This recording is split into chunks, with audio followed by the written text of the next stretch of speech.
নমস্কার বন্ধুরা, মীরার রান্নাঘরে আপনাদের সবাইকে স্বাগত। আজ বানিয়ে নেব দোকানের মতো দুই রকম চিড়ে ভাজা রেসিপি, ঝাল চিড়ে আর সাদা চিড়ে। খেতে দারুণ স্বাদের হয় আর এটা বানানো একদমই সহজ। চলুন তাহলে পুরো রেসিপিটি দেখার জন্য অনুরোধ রইল। এখানে আমি চিড়ে নিয়েছি 250 গ্রাম, আর চিড়েটা আমি একটু চালিয়ে পরিষ্কার করে নিয়েছি। আর আমি যে পাতলা চিড়েটা নিয়েছি, সব থেকে যে পাতলা চিড়েটা, আর আপনারা চাইলে এর থেকে একটু মোটা চিড়েও নিতে পারেন। এবার এর সাথে নিয়েছি কিছুটা কাঁচা বাদাম। এবার এগুলোকে আমি ভেজে নেব, তার জন্য কড়াই তেল দিয়েছি আর তেলটা ভালোভাবে এখানে গরম করে নিতে হবে। কিছুটা পরিমাণ চিড়ে ওর মধ্যে দিয়ে দিলাম। দেখুন কয়েক সেকেন্ডের মধ্যে এটা সাথে সাথেই ভাজা হয়ে যায়, একদমই কম সময় লাগে। এটা আপনারা বানিয়ে স্টোর করে রাখতে পারবেন আর 1 থেকে 2 মাস অবধি খেতে পারবেন। দেখুন এইভাবে সব চিড়েগুলো আমি ভেজে নেব, আর তেলটা কিন্তু ভালোভাবে গরম হতে হবে, তবেই চিড়েগুলো ওই তেলের মধ্যে দিতে হবে, তাহলে কিন্তু সাথে সাথে এইভাবে চিড়েগুলো ভাজা হয়ে ফুলে উঠবে। পুরো রেসিপিটি আপনারা দেখতে থাকুন, একদম বানানো সহজ আর খেতে দোকানের মতোই পুরো স্বাদ লাগে। সব চিড়েগুলো ভেজে নেওয়ার পর একটা টিস্যু পেপার নইলে সুতির কাপড়ের মধ্যে রাখবো, তাহলে এক্সট্রা তেলটা টেনে নেবে আর খাওয়ার সময় বা হাতে মাখানোর সময় তেলটা এক্সট্রা চপচপ করবে না। এখানে বাদামগুলোকে মিডিয়াম আঁচে একইভাবে ভেজে নিচ্ছি।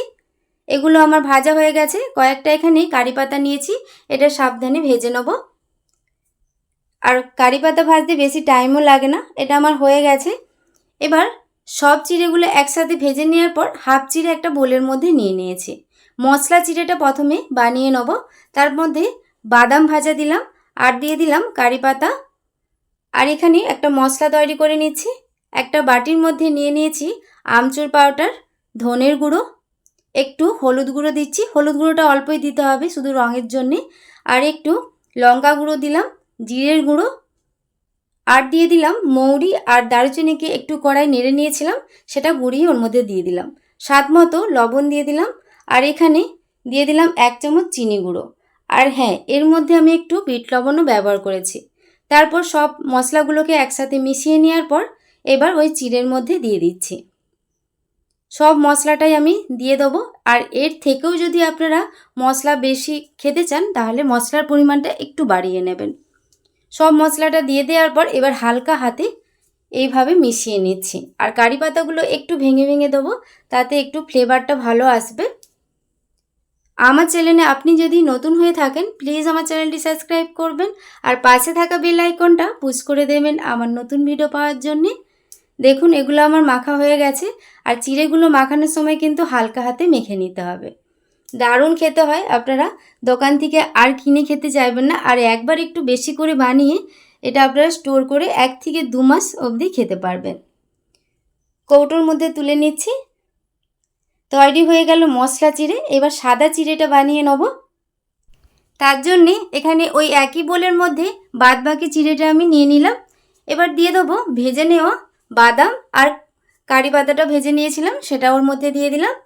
এবার এর মধ্যে দিয়ে দেবো একটু বিট লবণ আর সাদা লবণ দিয়ে, আর কিছুই এখানে লাগবে না, হালকা হাতে আবারও মেখে নিচ্ছি। আর কারি পাতাগুলো এই একইভাবে একটু ভেঙে নিচ্ছি হালকা করে। এটাকেও আমি ভালো করে মেখে নেব। ফেসবুক পেজ থেকে যদি আপনারা দেখে থাকেন প্লিজ আমার ফেসবুক পেজটা ফলো করে পাশে থাকবেন। আর রেসিপিটি ভালো লেগে থাকলে প্লিজ একটি লাইক, কমেন্ট, শেয়ার করবেন। বাড়িতে অবশ্যই বানাবেন, বানাতে বেশি টাইমও লাগে না। একবার বানালে আপনারা সারা মাস ধরে খেতে পারবেন। আর এটা আপনারা চা কফি বলুন বা স্কুল টিফিনেও দিতে পারেন বা সকাল সন্ধ্যের টিফিনেও খেতে পারবেন। এগুলোকে আমি কৌটোর মধ্যে ভরে নিচ্ছি। তৈরি হয়ে গেল খুব সহজেই 2 রকম চিড়ে ভাজা রেসিপি। আপনারা বাড়িতে অবশ্যই বানাবেন। আর আজকের মতো রেসিপিটি এ পর্যন্তই। সবাই খুব ভালো থাকবেন, সুস্থ থাকবেন। ধন্যবাদ।